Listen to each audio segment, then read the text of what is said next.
नमस्कार।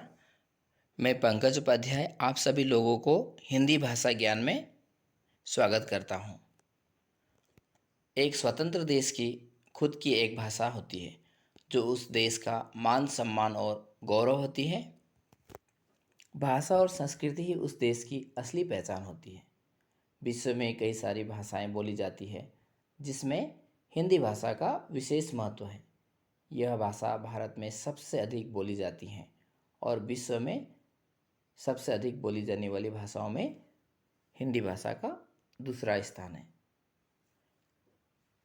तो अभी हम आप सब लोग जानते ही हैं, एक जो office of the inspector of school और डिस्ट्रिक्ट स्पोर्ट्स ऑफिस गोलाघाट की तरफ से आप सभी लोगों के लिए फ्री फिजिकल ट्रेनिंग और फ्री ऑनलाइन लाइव क्लासेस का आयोजन किया गया था या और इसके लिए प्रोजेक्ट एचिवर में आप लोग रजिस्टर भी कर चुके हैं और विभिन्न क्लास हमारी हो रही है।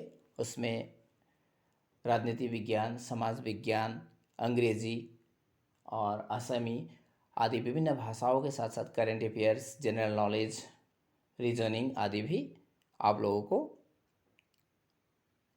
हम टीचमिन ऐप के जरिए दे रहे हैं। उसी के साथ हिंदी भाषा के रूप में हिंदी का क्या महत्व है या हिंदी से हम कैसे आगे बढ़ सकते हैं हिंदी भाषा को लेकर, उसको यहाँ बताने का एक छोटा सा प्रयास किया गया है। और आप सभी लोग जानते ही हैं भारत में कहाँ कहाँ हिंदी ज़्यादा बोली जाती है, हिंदी भाषी क्षेत्र कौन कौन से हैं। यहाँ पर मैप में आप देख रहे हैं जैसे कि हिंदी भाषी क्षेत्र में उत्तर प्रदेश, बिहार, झारखंड, मध्य प्रदेश, उत्तरांचल, हिमाचल प्रदेश, छत्तीसगढ़, हरियाणा और दिल्ली, ये सब मुख्य रूप से हिंदी भाषी क्षेत्र हैं। और हिंदी भाषा का महत्व आप लोग सभी जानते हैं। एक भाषा के रूप में हिंदी न सिर्फ भारत की पहचान है बल्कि ये हमारे जीवन मूल्यों, संस्कृति, हमारे जो संस्कार है इत्यादियों की भी परिचायक है। और क्या बहुत सरल है, सहज है और सुगम भाषा है। इसके साथ साथ क्या है, विश्व की संभवतः सबसे ज़्यादा वैज्ञानिक भाषा, साइंटिफिक लैंग्वेज है जिसे दुनिया भर में समझने, बोलने और चाहने वाले लोग भी बहुत बड़ी संख्या में मौजूद है। और सबसे बड़ी बात है कि हिंदी बहुत ही ज़्यादा रोजगार परक है। वर्तमान समय में भारत में हिंदी के माध्यम से हम बहुत सारे रोजगार प्राप्त कर सकते हैं। और असम में भी इस तरह से विभिन्न परीक्षाएं आयोजित की जाती है, जैसे स्टाफ सिलेक्शन कमीशन हो या मिलिट्री रिलेटेड जितने भी परीक्षा हो, आर्मी हो, एयरफोर्स हो, नेवी के बहुत सारी परीक्षा में क्या आते हैं, हिंदी से संबंधित प्रश्न भी रहते हैं। और आप लोग जानते ही जो स्टाफ सिलेक्शन कमीशन में मल्टीटास्किंग स्टाफ है या विभिन्न परीक्षाएं आयोजित की जाती है, उस परीक्षा में अंग्रेजी और हिंदी का ऑप्शनल पेपर होता है। अंग्रेजी का जैसे कि 25 मार्क होता है, उसी तरह से हिंदी में भी 25 मार्क रखे जाते हैं। इसलिए यह मेरा छोटा सा प्रयास है कि हिंदी भाषा के माध्यम से भी हमारे जो कैंडिडेट हैं वह अपना भविष्य संवार सकते हैं या हिंदी के माध्यम से भी वे परीक्षा दे सकते हैं। इसलिए यह एक प्रयास है। और इसके बाद आप लोग स्क्रीन में देख रहे हैं देवनागरी लिपि जो है हिंदी, उर्दू, संस्कृत, मराठी और नेपाली जो संविधान से स्वीकृत भाषा है उनमें देवनागरी लिपि से लिखी जाती है। ब्राह्मी लिपि प्राचीन काल में पाली, प्राकृत आदि भाषाओं में लिखी जाती थी। गुरुमुखी लिपि जो है पंजाबी में लिखी जाती है। तमिल उसी तरह से तमिल की होगी। गुजराती लिपि गुजराती की, बंगाली लिपि बांग्ला की, भारत की और अन्य लिपि, और साथ में विश्व की बहुत सारी लिपि है। तो अब हम कुछ प्रश्न जो है हिंदी से संबंधित प्रश्न आप लोग के सामने स्क्रीन में। हिंदी भाषा का प्रयोग सर्वप्रथम किसने किया था? तो यहाँ पर 4 ऑप्शन दिया गया है, अमीर खुसरो, जीवी खेर, तुलसीदास, पाणिनि। तो इसका उत्तर जो 1 नंबर में अमीर खुसरो ही होगा। अमीर खुसरो जो प्रथम मुस्लिम कवि थे जिन्होंने क्या हिंदी शब्दों का खुलकर प्रयोग किया था।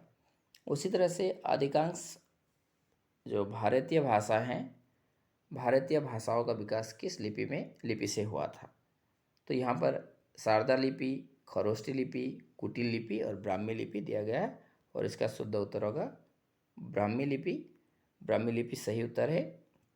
उसी तरह से किस हिंदी भाषा किस लिपि में लिखी जाती है? यहाँ पर गुरुमुखी, ब्राह्मी, देवनागरी और सौराष्ट्री दिया गया है। तो इसका शुद्ध उत्तर देवनागरी होगा। देवनागरी लिपि इसका शुद्ध उत्तर है। देवनागरी लिपि ही इसका शुद्ध उत्तर है। तो इस प्रकार से हमने अगले कक्षा में जो ऑनलाइन कक्षा आयोजित की गई थी वहाँ पर हमने संज्ञा के बारे में हम वीडियो बना चुके हैं और आप लोग भी संज्ञा के बारे में जान चुके हैं। इसलिए संज्ञा के बाद हम दूसरा जो है सर्वनाम, उसके बारे में आज जानने का प्रयास करते हैं। संज्ञा आप लोग सभी लोगों को पता है, किसी भी वस्तु, व्यक्ति, गुण, भाव, स्थिति आदि का परिचय करने वाले जो भी शब्द है उन्हें हम संज्ञा कहते हैं। यानी जो नाम होता है, संज्ञा जितने भी हैं नाम, जैसे कि महात्मा गांधी, सुभाष चंद्र बोस, सीता, राधा, राम, कृष्ण, जितने भी हैं व्यक्तियों के नाम, प्राणियों के नाम जैसे कि गाय, सोना, एरावत, हाथी इत्यादि इत्यादि, और जैसे स्थानों के नाम जैसे कि दिल्ली, कानपुर, आगरा, देहरादून, शिमला, गुड़गांव, जापान इत्यादि जितने भी। उसी तरह से वस्तुओं के नाम रामचरितमानस, गीता, कुरान, नीलगिरी, हल्दी, नमक, चीनी इत्यादि जो भी है, इस सभी वस्तुओं को लेकर क्या है, नाउन यानी संज्ञा के रूप में जाना जाता है। संज्ञा की भी हमें मुख्य रूप से 3 भेद थे, व्यक्तिवाचक, जातिवाचक और भाववाचक। तो उसी प्रकार से हम सर्वनाम के बारे में यहाँ पर आलोचना करने जा रहे हैं। पहला देखिए, यहाँ पर हमें परिभाषा जानना बहुत आवश्यक है, महत्वपूर्ण है। डेफिनेशन, जो शब्द संज्ञा के स्थान पर प्रयोग होते हैं उन्हें सर्वनाम कहते हैं। जैसे तुम, वह, हमारा, वे, उसका, उसकी, यहाँ, वहाँ, कहाँ, किधर इत्यादि सर्वनाम कहलाते हैं। सर्वनाम के 5 भेद है। पहला है व्यक्तिवाचक या पुरुषवाचक सर्वनाम, पर्सनल प्रोनाउन। दूसरा निश्चयवाचक, डेमोन्स्ट्रेटिव प्रोनाउन। तीसरा है अनिश्चयवाचक, इंडेफिनिट प्रोनाउन। संबंधवाचक, रिलेटिव प्रोनाउन। और प्रश्नवाचक, इंट्रोगेटिव प्रोनाउन। तो आइए अब हम पहला जो पुरुषवाचक सर्वनाम है उसके बारे में जानते हैं। पुरुषवाचक सर्वनाम को पर्सनल प्रोनाउन भी कहते हैं और ये मुख्य रूप से 3 प्रकार के होते हैं। 3 टाइप्स ऑफ पर्सनल प्रोनाउन। पहला है प्रथम पुरुष यानी फर्स्ट पर्सन, द्वितीय पुरुष यानी सेकंड पर्सन और तृतीय पुरुष थर्ड पर्सन। तो प्रथम पुरुष में यहाँ पर फर्स्ट पर्सन जो है इसे उत्तम पुरुष के रूप में भी जानते हैं। हम उदाहरण के माध्यम से समझने का प्रयास करते हैं। मैं गा रहा हूँ, मैंने कविता लिखी है, हमारा घर दिल्ली में है, हम मुंबई जाने वाले। तो यहाँ पर मैं गा रहा हूँ, आई एम सिंगिंग। यहाँ पर जो पहला मैं, आई जो है फर्स्ट पर्सन है।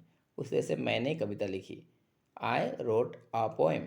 तो यहाँ पर जो है मैंने, यह भी क्या है, फर्स्ट पर्सन है, प्रथम पुरुष। उसी तरह से our house is in Delhi, हमारा घर दिल्ली में, यहाँ पर भी क्या हमारा प्रथम पुरुष है। उस तरह से we are going to Mumbai, यहाँ पर हम मुंबई जाने वाले, तो हम भी प्रथम पुरुष के रूप में हम जानते हैं। उस तरह से द्वितीय पुरुष या मध्यम पुरुष है, सेकंड पर्सन।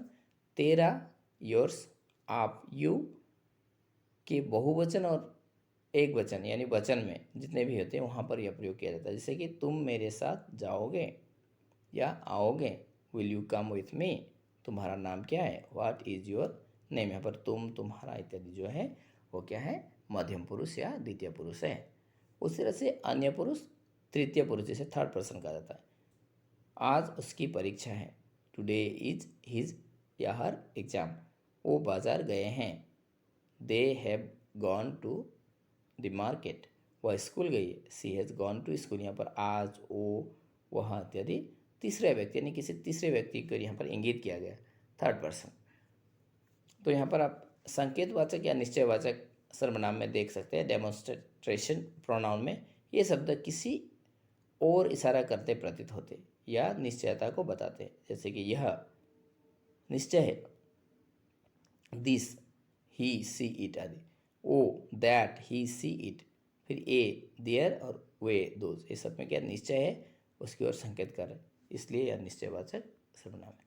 उसी तरह से अनिश्चय, इंडेफिनिट प्रोनाउन में क्या होता है, अनिश्चयता के बारे में बताते हैं, यानी indicate general rather than particular people and things. जैसे कोई, समवन, कुछ, समथिंग, कुछ भी, एनीथिंग, सब कुछ, एवरीथिंग, सब लोग, एवरीवन, यहाँ पर कितने हैं क्या निश्चित नहीं है, कोई आने वाला है यानी आएगा या नहीं इसका निश्चयता नहीं है, कुछ कुछ प्राप्त मिलने वाला है, कुछ भी, इस तरह के उदाहरण के रूप में हम देख सकते हैं कुछ भी चलेगा। एनीथिंग विल डू, कोई जा रहा है, समवन इज गोइंग या पासिंग, कुछ करना होगा, समथिंग मस्ट बी डन, सब लोग आएंगे, एवरीवन विल कम, यहाँ पर अनिश्चयता वाचक सर्वनाम का उदाहरण हमें दिख रहा है। उसी तरह से संबंधवाचक में क्या होता है, रिलेटिव प्रोनाउन में ये शब्द दो लोगों, शब्दों या वस्तु के बीच संबंध बताते हैं। These words give the relation between people, words or things। जैसे जो, जिसकी, जैसा, जैसे कि जैसा करोगे वैसा भरोगे। उदाहरण के रूप में उसके जैसा कोई नहीं, there is no like him, जो कल आएगा उसको देना, the one who comes tomorrow give it him, जो सो जितने भी होते हैं ये सब संबंधवाचक सर्वनाम। उसी तरह से प्रश्नवाचक में, इंट्रोगेटिव प्रोनाउन में क्या होता है, ये शब्द प्रश्न, क्वेश्चन के बारे में बताते हैं, प्रश्न पूछते हैं। These words shows ask question about people and things. इसमें विभिन्न प्रश्न पूछे जाते हैं, क्या तुम स्कूल जाओगे, इस तरह से प्रश्न जो भी हो प्रश्न पूछा जाता है तो ये प्रश्नवाचक सर्वनाम है। तो मुख्य रूप से इस तरह से हमने सर्वनाम के बारे में आज सम्यक धारणा प्राप्त की। उसी प्रकार हम संज्ञा, सर्वनाम, विशेषण, क्रिया, क्रिया विशेषण के बारे में भी जानने का प्रयास करेंगे अगले क्लास में। तो आज के लिए इतना ही। सभी लोगों को धन्यवाद।